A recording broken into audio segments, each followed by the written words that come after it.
जब तैनो रोए थे मेरा गर्भ गिर गया। अब परमात्मा तो मालिक है, और ये उस लड़की ही थी जो गर्भपात हुआ था, उसने गर्भपात कर दिया दाता ने। तेरी नालायकी देख कर किया था, क्या रोएगी लड़की ने देख कर, क्योंकि हमें ज्ञान तो है ही नहीं। और फिर लड़का देता, उसी आत्मा को लड़का बना कर देता। अब रोले अपने कर्म। अब हमारा स्वभाव कैसा हो गया, ऊंट जैसा। ऊंट पे समान धरे ना उसने लाद दे, और जब भी नौकरा जब भी रोया करे बहुत बूंदा कर दिया मेरे साथ में, और जब उसने उतारे, जब समान ने तारा करे ना ऊंट पर, जब भी वो नौकरा करा उसने कहीं भी बूंदा करे मेरी गेल्या, अब भी बुरा कर रहा है मेरा। हम हो गए ऊंट के से स्वभाव के। अब परमात्मा हमें सुख दे जब भी रोआ, और दुख में तो रोना है, रोना वो तो स्वाभाविक है। तो उसकी सास ने यह बात समझ में आ गई थी, गुरु जी के वचन का मैं तब उल्लंघन करूँ नहीं। और इस लड़की ने पूरी कर, वो उसकी सास यानी उसका ससुर ठीक सी पोस्ट पर नौकरी करता था। उसकी सास ने कहा कि इस लड़की का सारा खर्चा मैं दूंगी, तो निश्चिंत रहे, और इसने ब्याह भी और सारा खर्चा हम देंगे, तो बकवास नहीं करेगी, इसका हम गर्भपात नहीं करेंगे। वो लड़की होगी दूसरी, और जब भगवान के हाथ में, वो तो उसके बच्चे हैं, उसकी ये मिट्टी उसी की बनाई हुई है। अब लड़का देते तो उसको वो संस्कार टाले था लड़की वाला, लेकर के मांग लिया रो रो के, और फिर रो रही है। फिर अगले बार उसको लड़का दिया। आज भी वो लड़की और उसकी सास सत्संग में आते हैं। अब कहने का भाव ये है पुण्यात्माओं के, भगवान जो करे तुम बीच में टांग ना डाया करो। अब डॉक्टर है ऑपरेशन में थिएटर में ले गया, अब आप यहाँ परमेश्वर के ऑपरेशन थिएटर में आ गए, और यहाँ ऑपरेशन थिएटर में मरीज अपनी चलावे तो केस बिगाड़ेगा, वो होने नहीं दे उसको जो डॉक्टर चाहता है। ऐसे ही एक बहन के एक लड़की हो के, और फिर वो 27 वर्ष तक, वह लड़की 27 वर्ष की होगी, उसके ब्याह भी कर दिया, उसके भी बालक हो रहे, लड़का लड़की, और उसकी फिर भी तमन्ना एक बालक था एक लड़का तो ये जाता। वह 56 साल की हो रही बुढ़िया, और यह तमन्ना रखे 56 साल की उम्र में मालिक ने फिर छोरा दे दिया उसका लड़का। अब लड़का 5 साल का हुआ, मर गई, ये भी सर पर धर ले, लड़का कौन पालेगा। तो हम ऑपरेशन के अंदर हम अपनी गड़बड़ करवाते हैं तो वो बिगड़ जाता है केस। फिर भी दास ने आपको हर पहलू पर बता दिया, जोन सी समझ में आओ वाह कर लियो, और वाह पूरी कर देंगे भगवान।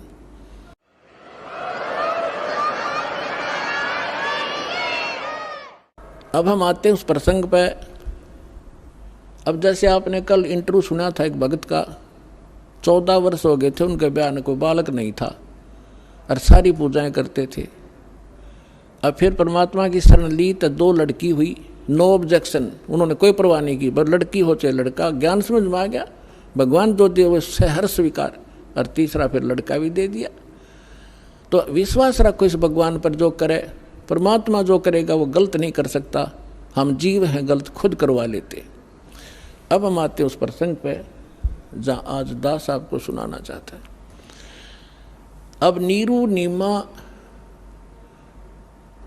के घर पे पहले दिन, जिस दिन भगवान मिले उससे पहली रात्रि में पहले दिन, कोई रिश्तेदार औरत आ गई, और उसने तो वही जिक्र करना, हे बेटी बालक को नहीं हुए, भगवान रुस गया तेरा ते, समाज में के मुँह दिखावेगी, सुबह सुबह कितने निकलने जोगी भी कोई ना। अब वो निम्मा के इसे इंजेक्शन लाएगी, वह बुढ़िया वादा चलेगी, सारी रात रोई करवट बदल बदल के, हे भगवान एक बालक हो जा, हे भगवान एक बच्चा मिल जा, मेरा भी संसार में साझा हो जाता। तो सुबह उठ कर स्नान का समय हो गया। नीरू ने कहा कि चलते हैं स्नान करने। वह रास्ते में भी रोती हुई आ रही थी कि हे भगवान शिव जी, बेसिक वो मुसलमान बन गए थे लेकिन आस्था उनकी अपने भगवान शिव में ही थी। हे भगवान शंकर, आपके घर में के लालों की कमी है, मुझ पापन को भी एक बच्चा दे देते, मेरा भी समाज में साझा हो जाता, हिस्सा बन जाता, मैं भी सीना ऊपर ने मुँह करके जी लेती, इस तरह कह कर बुरी तरह फूट फूट कर रोने लगी। अब नीरू कहने लगा, भगतनी अगर यदि हमारे भाग्य में होते, आज 60 साल की उम्र होली हमारी, तो दे ही देते परमात्मा। और अपनी आंखें खराब मत करे, कोई बुढ़ापे का सहारा नहीं, आंखें रो रो कर तू ख़त्म कर लेगी, अंधी हो जाएगी, ना रोए, शांति दी। यानी ये चर्चा करते करते वो लहर तारा तालाब पर पहुंच गए। पहले नीमा स्नान करने लगी। ब्रह्म मुहूर्त था, 1.5 घंटा सूर्य उदय होने से पहले अंधेरा अच्छा रहता है और सुबह की रोशनी एकदम ही होती दिखाई दिया करे। अब नीमा स्नान करके बाहर आई और नीरू स्नान करने के लिए सरोवर में प्रवेश कर गया। अब नीमा जिस कपड़े को लपेट कर नहाई थी उसको धोने के लिए पुनः किनारे पर गई तालाब के। तब तक रोशनी सी हो गई थी, दूर तक का थोड़ा थोड़ा दिखाई देने लग गया था। अब नीमा ने क्या देखा कि एक कमल के फूल के ऊपर कोई वस्तु हिल रही है, जैसे परमात्मा पैर हिला रहे थे कमल के फूल पर विराजमान होकर के नवजात शिशु के रूप में। तो उधर से नीमा ने देखा कि ये क्या चीज़ हल रही है। उसने सोचा कोई सर्प ना हो और मेरे पति ने डस ले, और ध्यान से देखा तो क्या देखा, कमल के फूल पर एक बालक विराजमान है। अब नीमा ने अपने पति से कहा, वो तो मलमल कर नहा रहा था, इतने पानी में बढ़ के ऐसे कोते मार रहा था कभी हाथों से। तो उसने कहा कि देखियो जी, कमल के फूल पर बच्चा है, छोटा सा बालक है, बच्चा है, छोटा सा बच्चा है। अब नीरू ने कहा कि तू मेंटल होगी, तेने अब जल में भी बालक दिखाई देने लगे, नीमा कुछ संतोष कर, मत पागल होए। तो उसने कहा कि देख सचमुच ये बालक, देखो बालक देखिए रहा। अब उसने वो एक विशेष कसक देखी, उसका जिधर संकेत कर रही थी नजर की तो सचमुच एक कमल के फूल पर एक नवजात शिशु बालक लेटा हुआ। हाय हाय, बोलो सतगुरुदेव।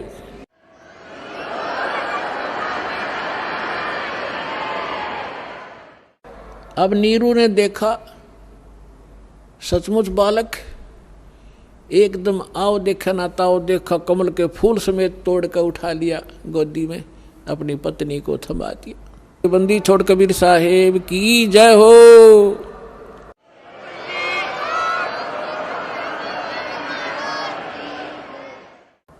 अब नीमा जिस परमात्मा के लिए ऋषियों ने शरीर गाल दिए और जिस परमात्मा की एक झलक देखने के लिए हम युगों से तड़फ रहे हैं, उसके गुणों से हम परिचित हैं, वो कितना सुखदाई है। और वो भगवान और जिस माई के सीने से लगा हो,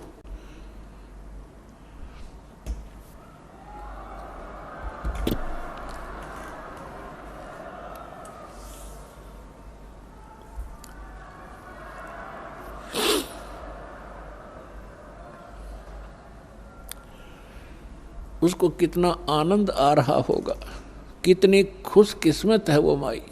अब उधर से नीमा अपने भगवान शंकर का 100 शुक्र मना रही है।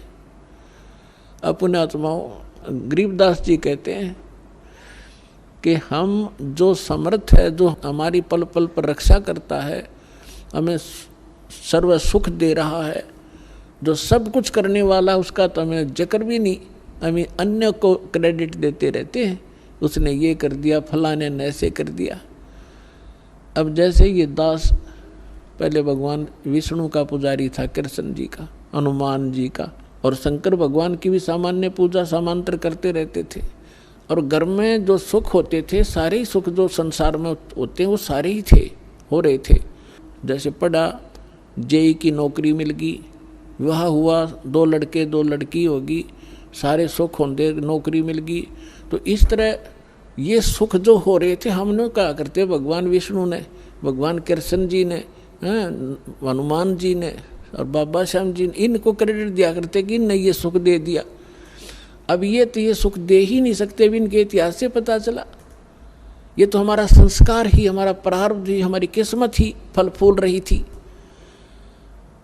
और दे रहा था, क्योंकि शास्त्र अनुकूल किए हुई शुभ साधनाएं थी, वही उन्हीं से संस्कार बनते। तो यहाँ परमात्मा गोदी में और शंकर भगवान को क्रेडिट दे रही, उसके गुण गावे।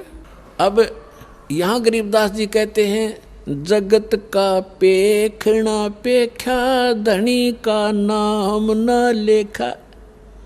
एक दूसरे ने उसने न्यू कर दिया, फलाने न्यू कर दिया, और जो कर रहा है कहते उसका जिक्र भी नहीं। जगत का पेखना पेख्या धनी का नाम ना लेखा।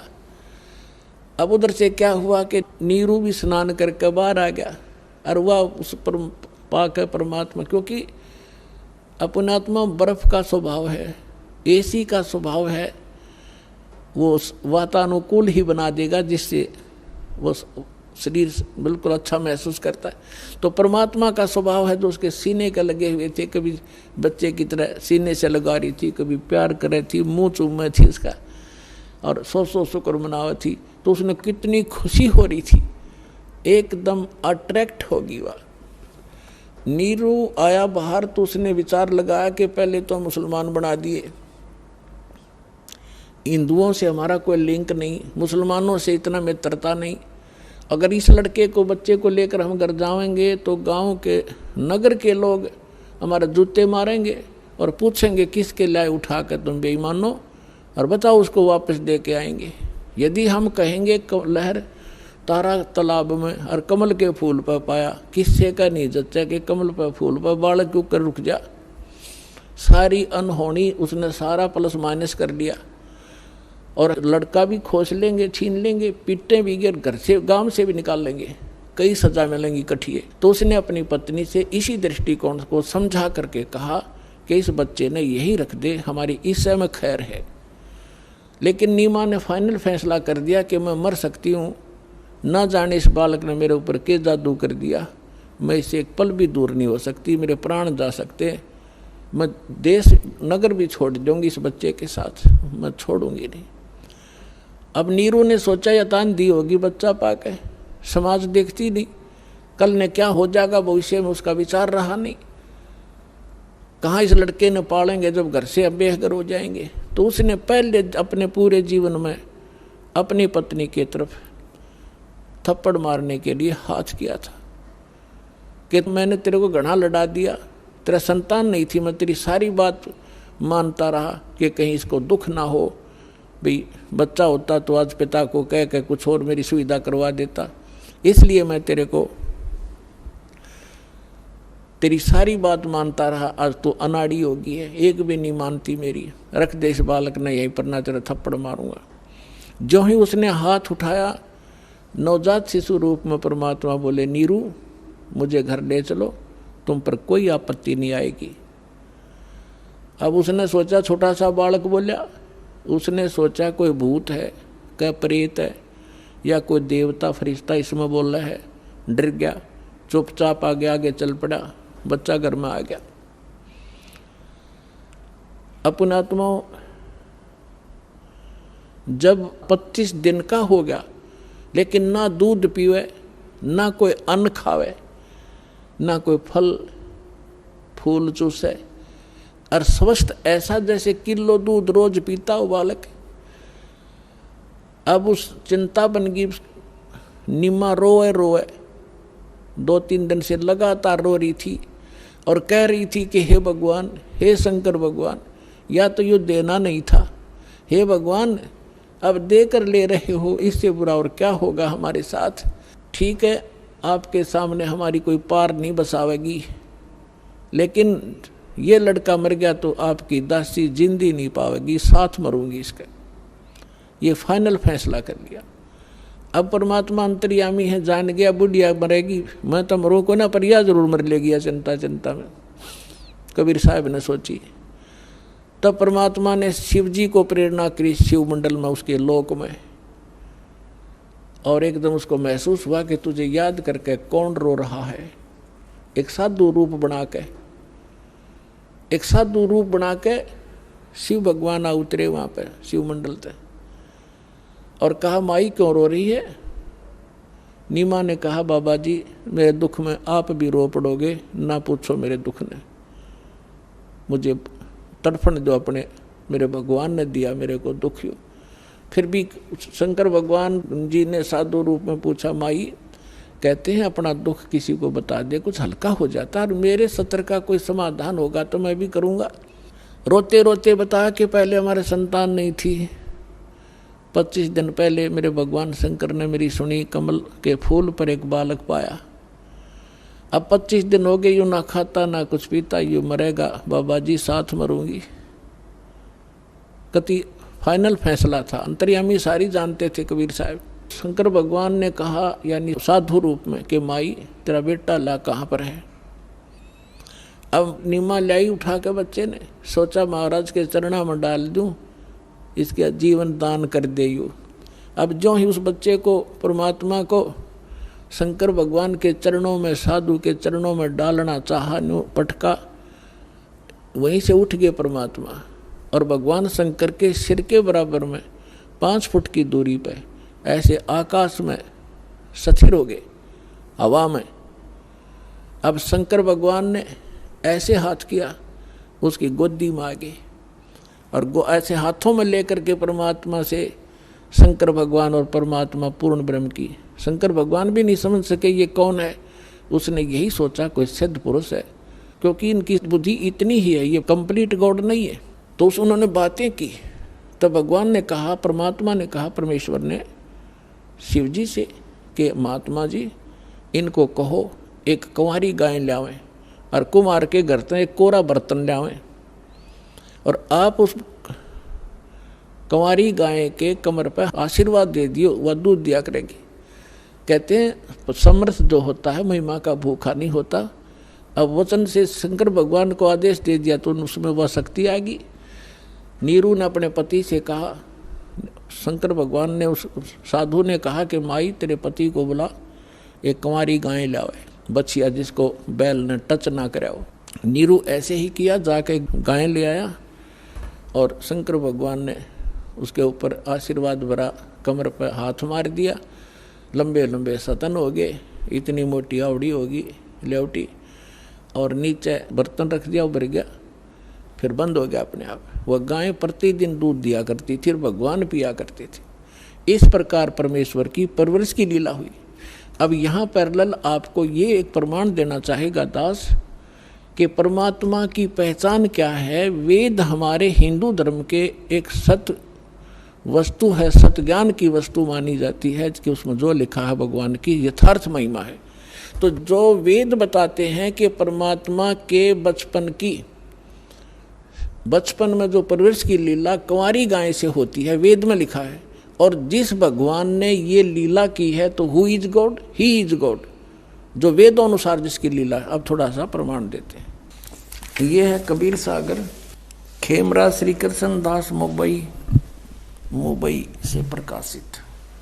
कबीर सागर ये कौन है, इसका शोधकर्ता कबीर पंथी भारत पथिक स्वामी युगलानंद विहारी द्वारा पुरस्कृत मुद्रक एवं प्रकाशक हैं खेमरा श्री कृष्ण दास, अध्यक्ष श्री वेंकटेश्वर प्रेस, खेमरा श्री कृष्ण दास स्मारक मुंबई से। ज्ञान सागर और पृष्ठ 74 पे, जब बच्चा मिल गया उसको, सुन जुल्हा बन भयो आनंदा, जिमी चकोर पायो निश्चंदा, ले सुत चले हर्ष मन कीन्या, तासो पुन असबोल ही दीन्या। सुत काशी को ले चले लोग देखण तय आवे। गरीबदास जिन जो बोला है वही परमात्मा की लीला में लिखा है कि लोग देखण आवे। जब घर पे पहुंच गया, अन्न पानी बखे नहीं जुल्ला शोक जनावे, कुछ भी नहीं खाया पिया और दुखी हो गया। फिर गए रामानंद, इन्होंने कहा कि रामानंद जी के पास गया। फिर वो नीरू, तब जुल्हा मन कीन तिवाना, रामानंद सो कही उत्पाना, मैं सुत पायो बड़ा गुणवंता, कारण कौन बखे नहीं संता। रामानंद ध्यान तब धारा, जुल्हा सो तब असत वचन उचारा। पूर्व जन्म तू ब्राह्मण जाति, हर सेवा कीन्ही भली भांति, कछु तुम सेवा हर की चूका, ताते भयो जुल्ह का रूपा। प्रीति प्रभु गए तोरी दीनी, ताते उद्धान में सुत तो दीना। अब ये दुल्हा कहता है नीरू के हे प्रभु, मैंने जैसा किया उसा पा गया, अब मैं आपके पास आया हूँ, कुछ उपाय बताओ। सो कहिए उपाय गोसाई, बालक अक्षुदावंत कुछ खाई, रामानंद अस युक्ति विचारा, तुम सुत कोई ज्ञानी अवतारा। अब जिसी बुद्धि थी रामानंद की, कहे तेरा पुत्र जो है कोई बड़ा विद्वान पुरुष है, और बचिया जाही बैल नहीं लागा, और सोले ठाड़ करते ही आगा। एक बछिया ले आओ जिसको बैल ने कभी टच ना करा हो, अर्थात कंवारी बछिया। बछिया जाही बैल नहीं लागा, सोले ठाड़ करते ही आगा। दूध चलते ही थनते दूध धरो छिपाई, अक्षुदावंत जब होवे ताको देखवाई। जो ला एक बछिया ले आवा, और चलो दूत कोई मरम न पावा। चलो दूत जो ला हरसाना, राख छिपाया कहो नहीं जाना। अब यहाँ देखो, दूध तब पीवत नाम कबीरा, और खेलत संत संग मत धीरा। अब यहाँ हम इतना ही लेंगे। अब इन्होंने कहा है कि चला दूत कोई मरम नहीं पावा। दूत कौन था? वो गरीबदास साहिब ने इसका अच्छा वर्णन दिया है। शिव उतरे शिव मंडल ते, अवगत बदन विदोगे। मैं के बदन कमल खुशी हुए, लिया ईस को गोदे। अब पहले आपको थोड़ा सी सुनाते हैं। दूध न पीवे न अनभक, गरीबदास जी की वाणी है। दूध न पीवे न अनभक, नहीं पलने झोलनते। अदर अमान ध्यान में जो कमल कला फूलनते। कबीर परमात्मा कुछ खा पी नहीं रहे थे, और जैसे कमल का फूल, एक कमल के फूल में एक ऐसा गुण होता है, अब जैसे कमल किसी सरोवर में उग गया और किसी कारण से कोई दरिया नदी टूट जाती है और उसमें पानी भरना प्रारंभ हो जाता है और उसका सतर उठना शुरू हो जाता है, 1-2 घंटे में 2 फुट उठ जाता है ऊपर जल, तो 2 फुट कमल साथ ही साथ बढ़ेगा। चाहे 10 फुट पानी चढ़ जाए वो साथ ही साथ बढ़ता चला जाएगा, यानी इतना स्पीड तो बढ़ता है। तो यहाँ उसकी तुलना की है कि परमात्मा कुछ खा पी नहीं रहे थे छोटे से बालक, और फल फूल ऐसे रहे थे जैसे कमल फूला करे, ऐसे स्पीड तय शरीर विकसित हो रहा था। शिव उतरे शिव पूरी से, अवगत बदन विनोदे। मैं के कमल खुशी भये, फिर लिया ईस को गोद। भगवान को गोद में ले लिया शिव जी ने। नजर नजर से मिल गई, किया ईस प्रणाम। धन मोमन धन पूर्णा, ये धन का सीनी काम। शिव जी साधु रूप में खड़े हुए, दोनों की जब नजर मिली परमात्मा की और शंकर जी की, तब साधु रूप में उस माई से और नीरू और नीमा से कहा था शंकर जी ने कि धन है नगरी जहाँ ऐसे महापुरुष के चरण टिके। ये तो परम संत है, कोई वो समझ नहीं सके शिव जी वो भगवान है। 7 बार चर्चा करी, बोले बालक बहने। दोनों की 7 बार चर्चा हुई। 25 दिन का बालक और बोला और आपस में बतलावे शंकर जी से। 7 बार चर्चा करी, बोले बालक बहने।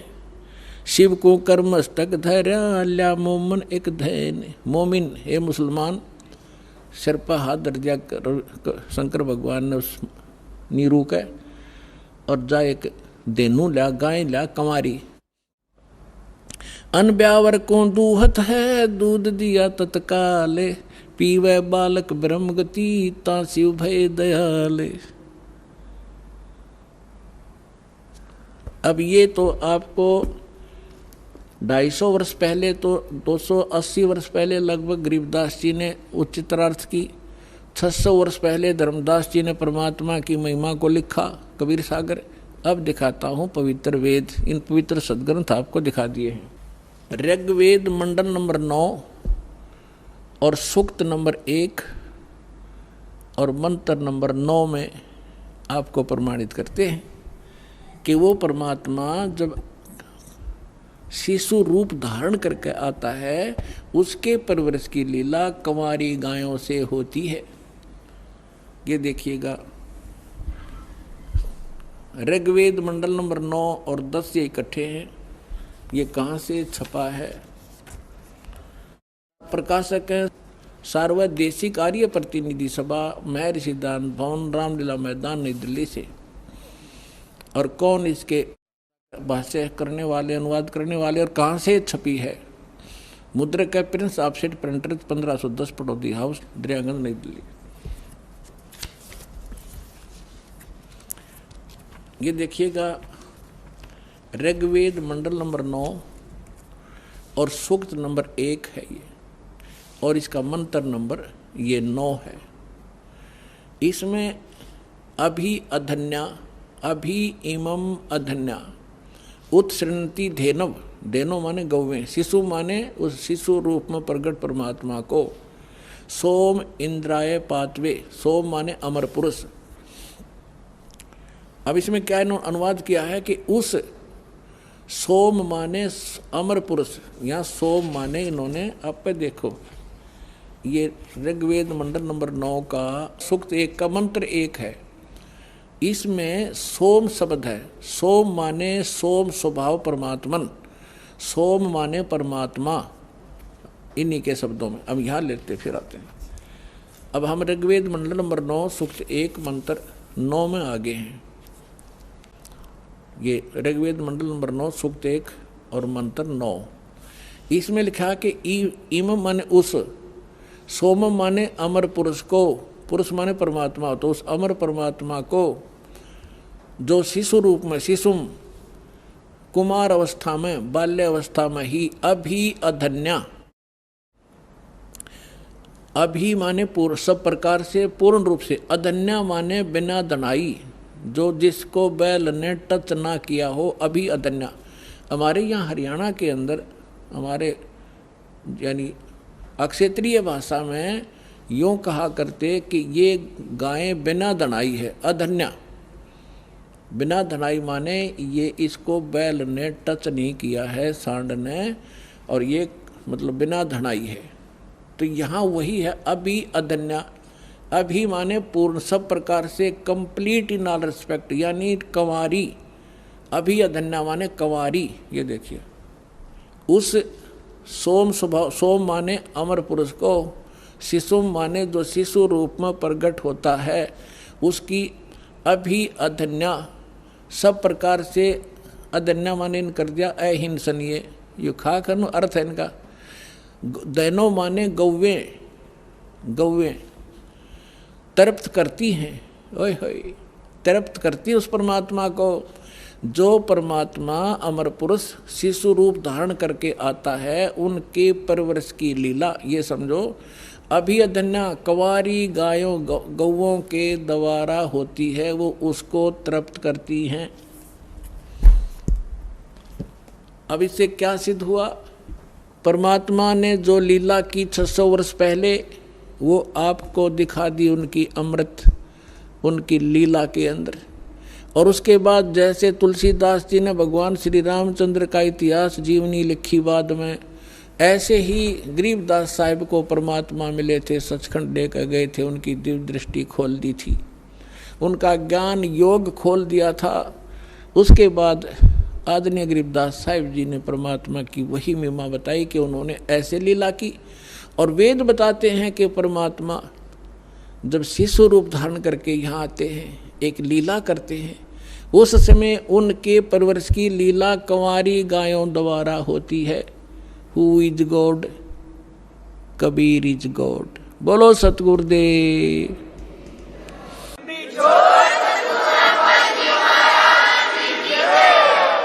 परम पिता परमात्मा पूर्ण ब्रह्म, सारी सृष्टि के रचनहार कबीर परमेश्वर,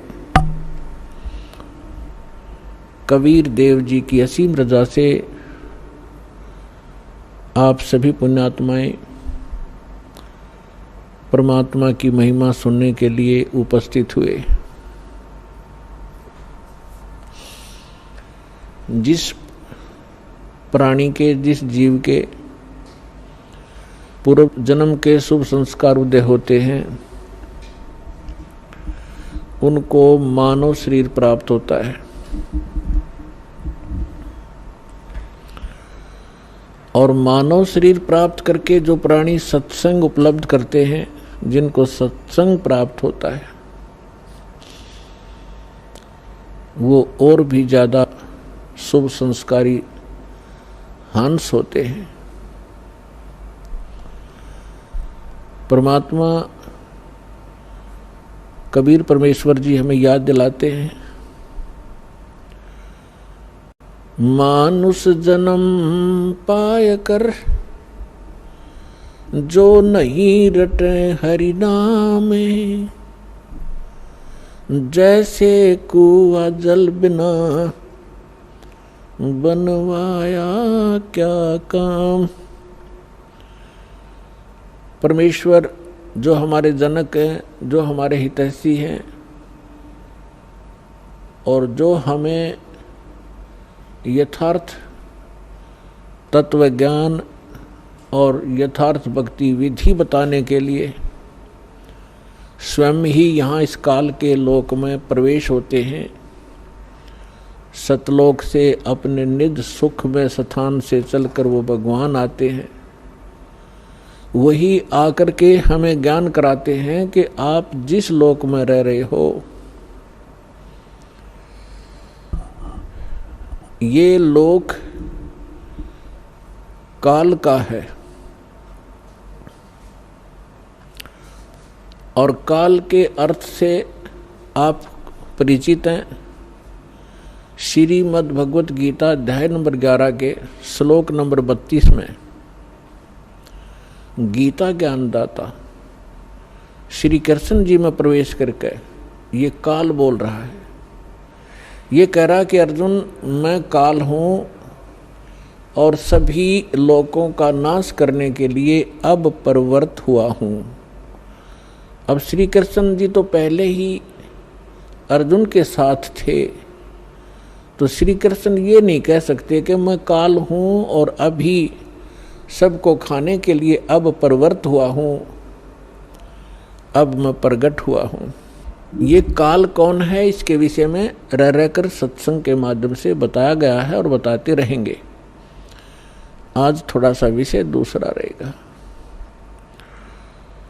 तो श्री कृष्ण जी के अंदर प्रवेश करके ये काल बोल रहा है। ये खुद कह रहा है कि मैं काल हूँ और सबका नाश करने के लिए प्रकट हुआ हूँ। तो इससे सहज समझ में आ सकता है, विचार किया जा सकता है कि जिसको हम भगवान मान रहे थे वो तो काल है, जिससे हम सुख की आशा करते थे उसके पास सुख नाम की वस्तु नहीं है। जैसे कोई अंगारों से, अग्नि से और शीतलता खोजने की चेष्टा करता है तो उसको ज्ञान नहीं है, किसी ने भ्रमित कर रखा है, उसको हाथ जला रहा है रह रहकर। ठीक इसी प्रकार अब तक जितने ऋषि महर्षि साधु संत हुए हैं, जो परमात्मा से परिचित नहीं हो पाए, जिनको भगवान मिले नहीं, उन्होंने इस काल को ही परमात्मा जानकर इससे सुख प्राप्ति के लिए हजारों वर्षों तक अपने शरीरों को गला दिया सुख की प्राप्ति में। अब प्रश्न यही उठता है कि जहां अंगारे बरस रहे हों और वहां पर शीतलता की आशा जो करता है तो वो अज्ञानी व्यक्ति होता है। तो अभी तक हम अज्ञानी थे इस काल के लोक में और हम सुख खोज रहे थे। तो परमेश्वर ने आके बताया कि जिसको आप सुख मानते हो, किसको सुख मानते हो? जो निर्धन है वो सोचता है कि धनवान सुखी, धनवान ये सोचता है कि राजा सुखी। मेरे सामने बहुत सी प्रॉब्लम होती हैं। जो धनी सोचता है कि मेरे सामने भी बहुत सी प्रॉब्लम आती हैं, समस्याएं आती रहती हैं। कहीं चोरी का डर है, कभी कोई टैक्स देना पड़ता है, कभी कुछ करना होता है, तो वो सोचता है कि राजा सुखी। परमात्मा कहते हैं राजा को स्वप्न में भी सुख नहीं होता। राजा लोग अंत में वो सोचते हैं कि स्वर्ग के देवता सुखी होंगे। स्वर्ग के देवता सोचते हैं कि इस इंद्र को सुख घना है क्योंकि वो देवताओं का राजा है। अब इंद्र की हिस्ट्री कहानी आप पढ़ोगे पुराणों के अंदर, इंद्र जैसा दुखी प्राणी नहीं।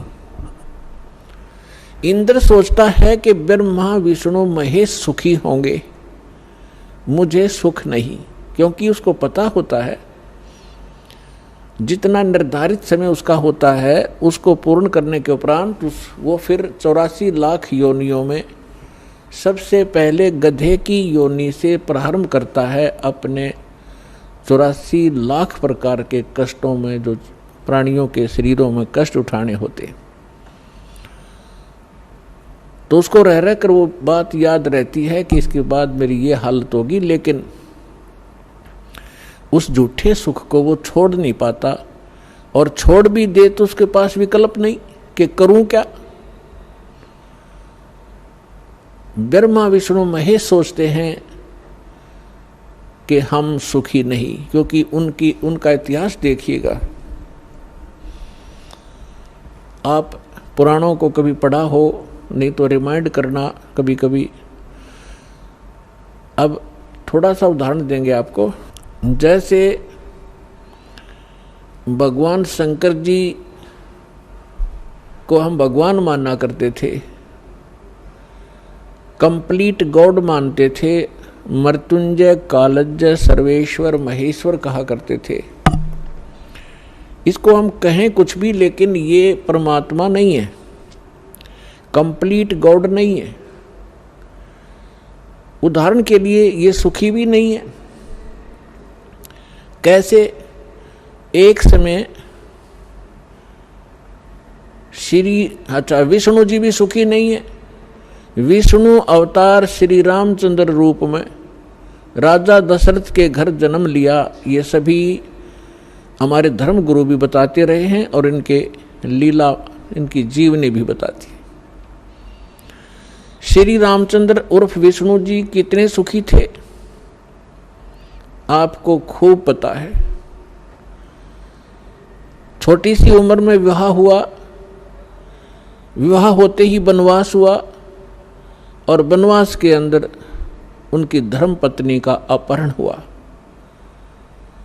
रावण के साथ युद्ध हुआ, करोड़ों जीवों का विनाश हुआ। उसके बाद फिर वापस आए, लेकर अपनी धर्म पत्नी सीता जी को घर पे लेकर आए। किसी धोबी के कहने से उनको घर से निकाल दिया, गर्भवती को। पुत्र कहीं, परिवार कहीं और श्री राम कहीं। वो प्राणी सपने में सुखी नहीं हो सकता जिसके बालक दुखी हो कि तो जंगल के अंदर। जिस समय श्री रामचंद्र जी को वनवास प्राप्त था, सीता जी का अपहरण हो चुका था। सीता जी का अपहरण हो चुका था। श्री रामचंद्र जी विलाप कर रहे थे, रो रहे थे सीता जी की खोज में। ऊपर से भगवान शंकर अपने द्वीप से, अपने लोक से श्री रामचंद्र जी अर्थात विष्णु जी को प्रणाम कर रहे थे। ऊपर से पार्वती जी की दृष्टि पड़ी कि ये किसको प्रणाम कर रहे हैं महेश्वर। पूछने पर पता चला कि नीचे जो व्यक्ति रो रहा है, वृक्षों से लिपट लिपट कर रो रहा है, पशुओं से गले मिल रहा है, उनसे पूछ रहा है मेरी सीता कहाँ गई, उसको ये प्रणाम कर रहा है। और उसको विष्णु भगवान का अवतार बता रहा है कि भगवान विष्णु हैं। पार्वती जी को ये बात अच्छी नहीं लगी, उसको विश्वास नहीं हुआ कि सचमुच ये व्यक्ति जो सामने रो रहा है और जिसकी पत्नी का अपहरण हो चुका है, जिस कारण से रो रहा है, तो ये भगवान नहीं हो सकता। पार्वती जी ने कहा कि जो व्यक्ति रो रहा है आप उसको भगवान बता रहे हो, मुझे विश्वास नहीं। मैं तो इसकी परीक्षा लूंगी और सीता रूप बनाऊंगी इसकी पत्नी का।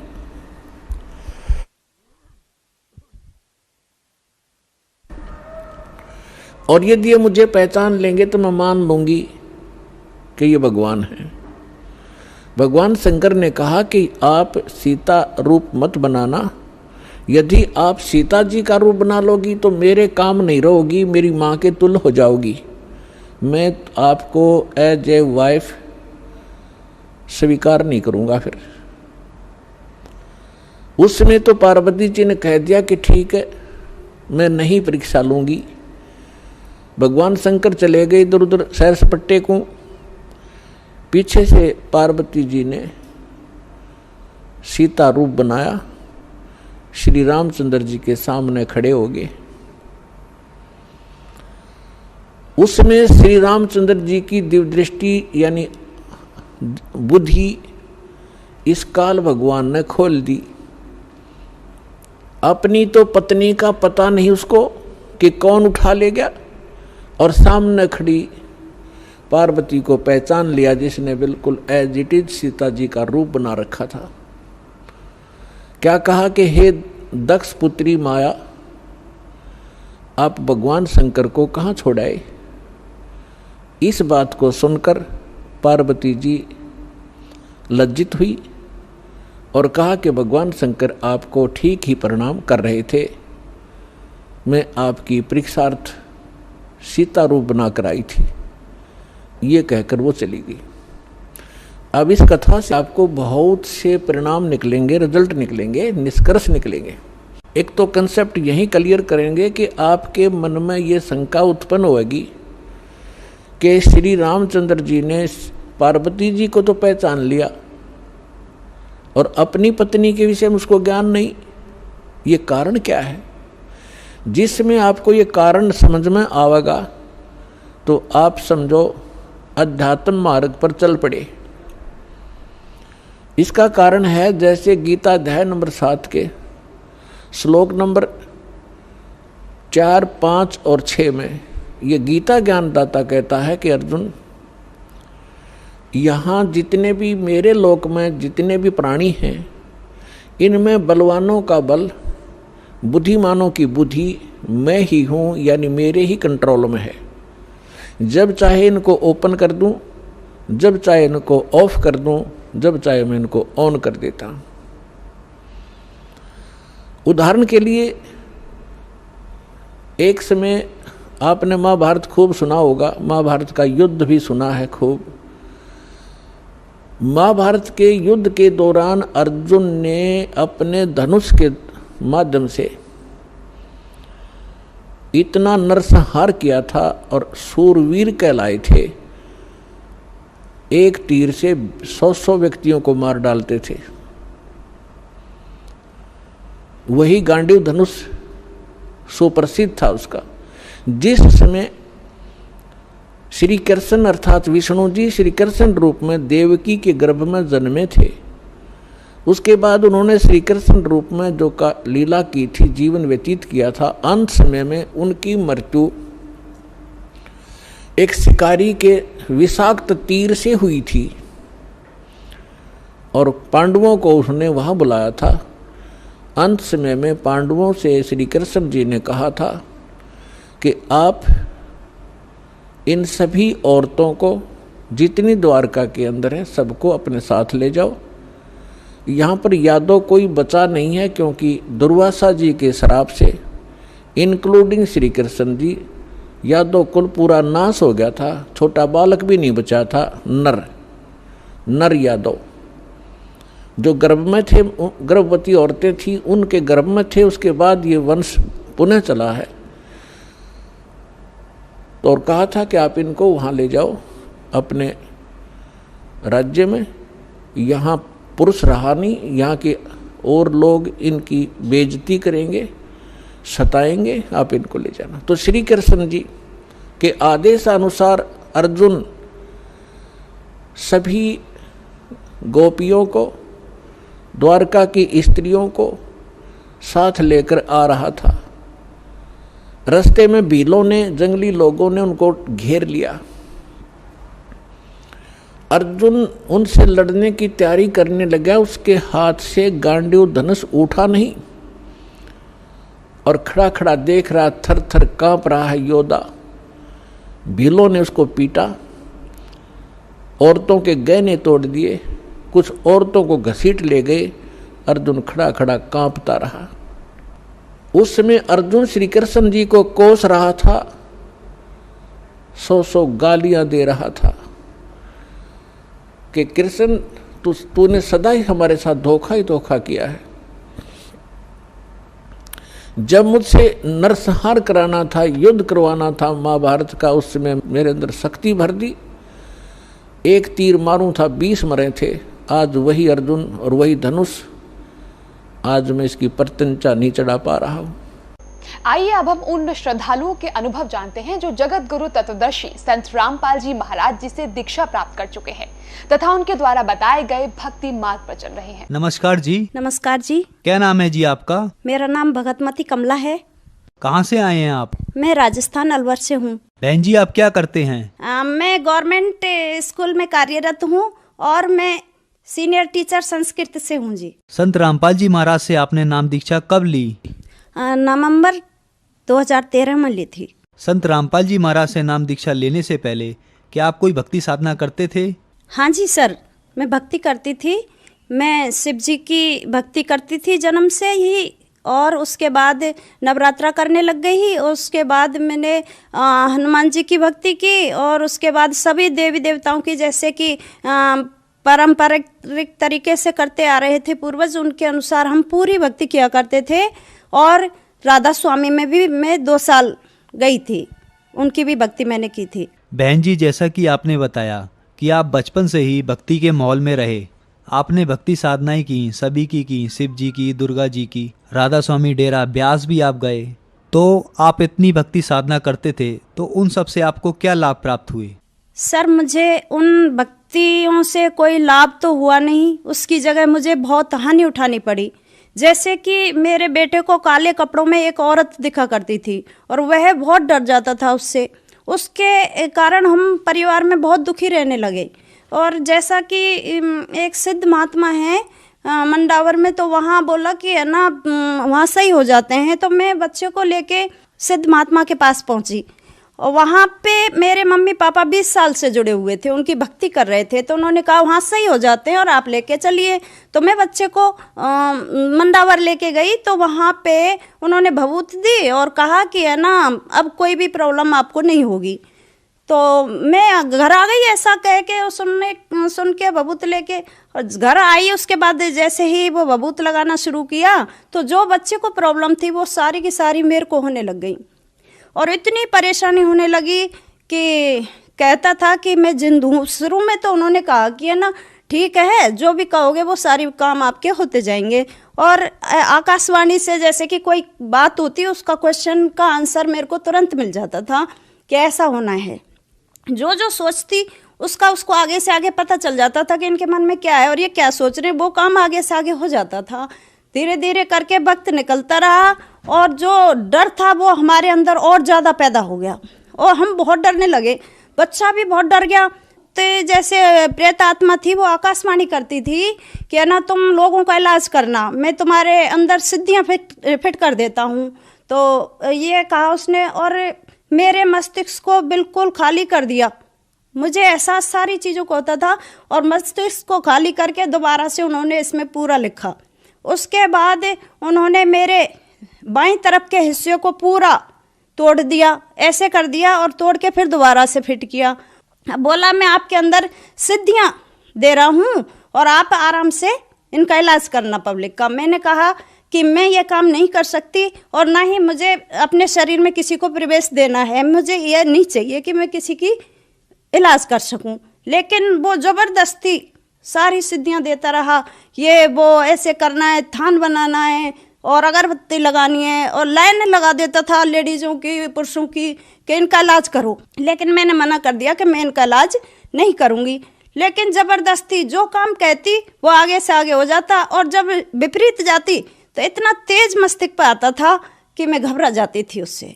उसके बाद धीरे धीरे सब चलता रहा, सिद्धियाँ आने लग गई, पता चलने लग गया ऐसे हो रहा वैसे। ऐसे ही आकाशवाणी से 1-1 घंटा बात हो जाती। मेरे को और मेरे बेटे को भी बहुत डरते रहे, और हम वहाँ जाते रहे कि, और डर के कारण उन्होंने और पूजाएं भी शुरू करवा दी हमसे। सुबह नहा धो के दीपक लगाती, सारे काम करती, और परेशानी और ज़्यादा ही बढ़ती गई।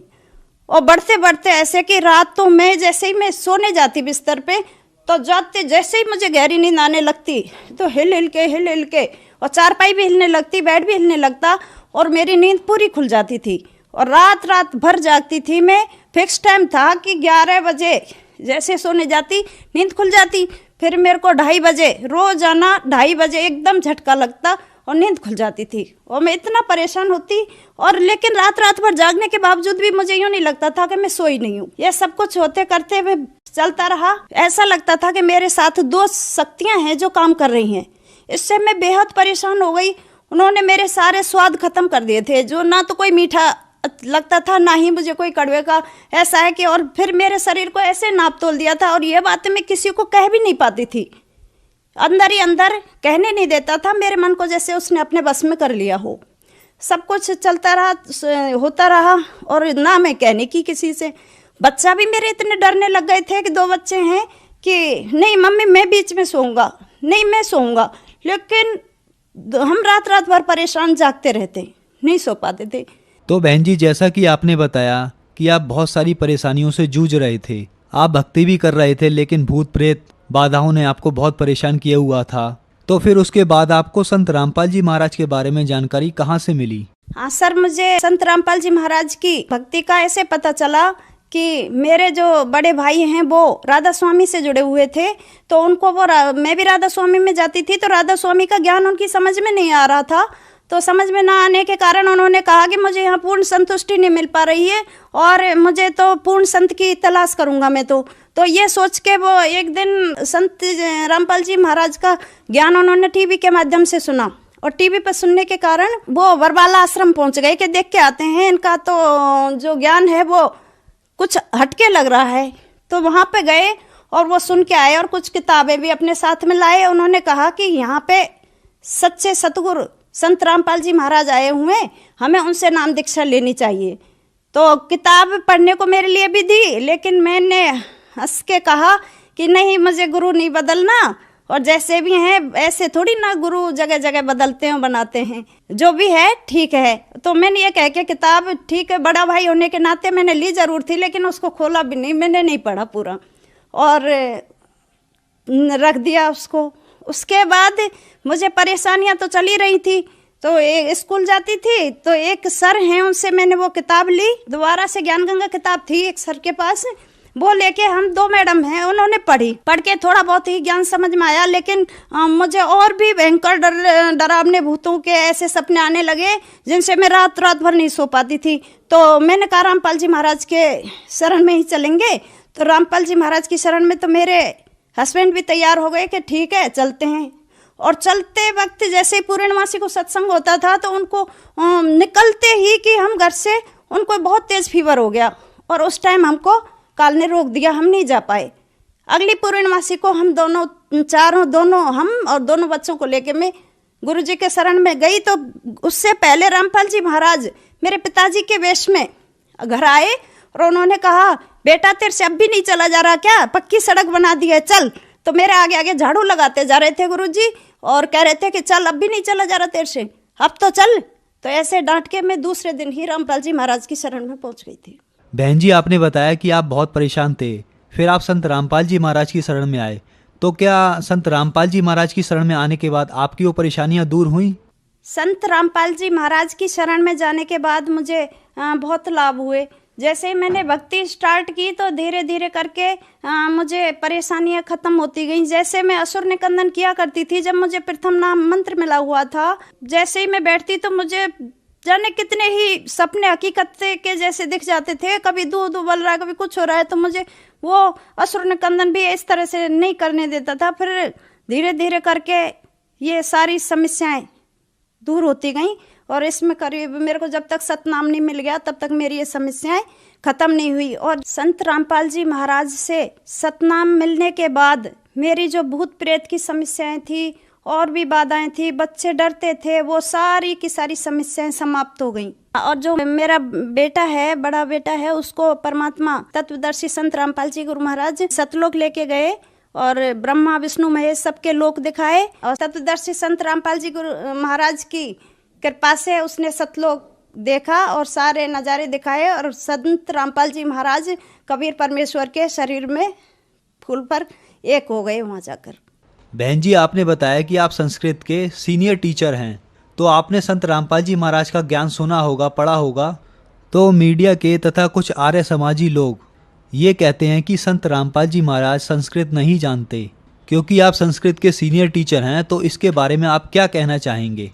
मैं यही कहना चाहूंगी कि जो संत रामपाल जी महाराज ज्ञान देते हैं वो बिल्कुल सही और स्पष्ट भाषा में देते हैं, लेकिन इसको समझे या ना समझे उनकी समझ पर निर्भर करता है। एक एक शब्द का खोल खोल कर वो अर्थ बताते हैं और उसमें बिल्कुल तनिक भी गलती नहीं है। उसमें सारे शब्दों का स्पष्ट शब्दार्थ साथ साथ डिक्शनरियों से मिला कर भावार्थ किया है। कहते हैं दुनिया की संस्कृत नहीं जानती। संस्कृत के अच्छे अच्छे विद्वान लोग आज तक उन गीता का, उनका श्लोकों का अर्थ स्पष्ट नहीं कर पाए।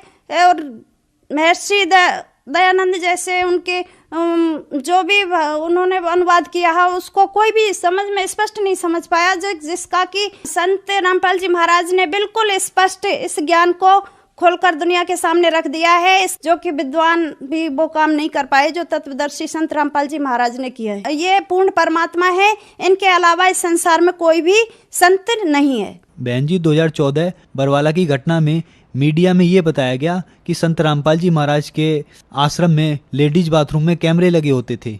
इसके पीछे क्या सच्चाई है? आप संत रामपाल जी महाराज के आश्रम में 2013 से ही जाते थे। ये बिल्कुल झूठ है, मीडिया का बिल्कुल गलत है।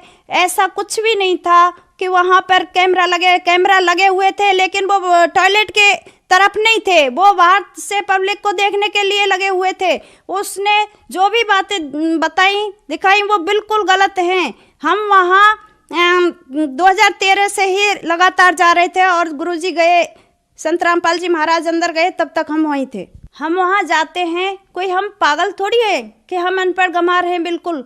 और कोई भी पिता ऐसा नहीं चाहता कि गंदी जगह, गलत जगह अपनी बेटी को लेके जाए। कोई भाई ये नहीं चाहता कि अपनी बहन को वहाँ लेकर जाए जहाँ पर ऐसा काम होता हो। हर कोई ये चाहता है कि हमारे बच्चे सही जगह पर जाएं। लेकिन ये मीडिया का षड्यंत्र था कि रामपाल जी महाराज को किस तरह से बदनाम किया जाए, और इसके कारण ही ये साजिश रची गई थी। संत रामपाल जी महाराज के आश्रम में लेडीज बाथरूम में कोई कैमरा नहीं लगा हुआ था, ये सब झूठ है। बहन जी, आपने बताया कि संत रामपाल जी महाराज की शरण में आने के बाद आपकी जो बहुत सारी परेशानियां थी वो सारी दूर हो गई। तो जो श्रद्धालु आज आपको देख रहे हैं उनको आप क्या संदेश देना चाहते हैं? मैं संदेश तो क्या विनती कर सकती हूँ कि ये पूर्ण परमात्मा कबीर साहिब के रूप में संत रामपाल जी महाराज आए हुए हैं और इनकी शरण ग्रहण करो और अपना कल्याण करवाओ। बहन जी, संत रामपाल जी महाराज की शरण कैसे ग्रहण कर सकते हैं? संत रामपाल जी महाराज के प्रवचन टीवी पर कई चैनलों के माध्यम से आते हैं और उसके नीचे एक पट्टी चलती है, उस पर मोबाइल नंबर आते हैं और मोबाइल नंबर पर संपर्क करके और नजदीकी नामदान केंद्र से दीक्षा ग्रहण कर ले। धन्यवाद जी। सत साहिब।